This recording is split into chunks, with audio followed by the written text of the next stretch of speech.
Hello mga ka-winners! So sa video na to is magkakaroon tayo ng tutorial. Meron kasing nagtanong sa akin about dito sa aking video na to.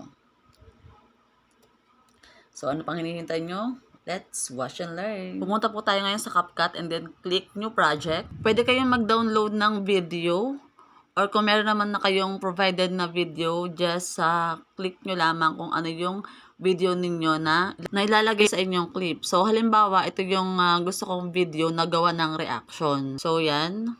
Since itong video na to ay galing kay Facebook, so ang ginawa ko is, in-edit ko, in-enhance ko muna at isinama ko lamang kung alin yung kailangan. Kapag okay na, click your reaction video.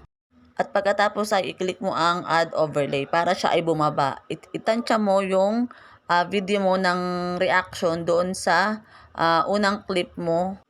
Kapag okay na ay pwede mo nang i-edit yung iyong reaction video. Yan, pwede mong ipwesto kung saan mo gusto. Pwede mong palakihin, pwede mong paliitin, depende sa kung ano yung gusto mo. Kapag nadrag mo na yung reaction video mo at napili mo kung saan mo gustong ilagay, pwede mong tanggalin yung background ng reaction video mo. Hanapin natin yung remove BG, then auto removal. So, mapapansin mo na unti-unti nang nawawala yung background ng iyong video. So, okay na. Tapos na tayong mag-edit.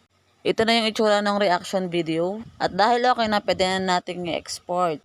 So, ito na yung resulta ng ating ginawa. I hope na meron kang natutunan sa video tutorial na ito. So, thank you so much for watching. God bless. Take care. Mwah.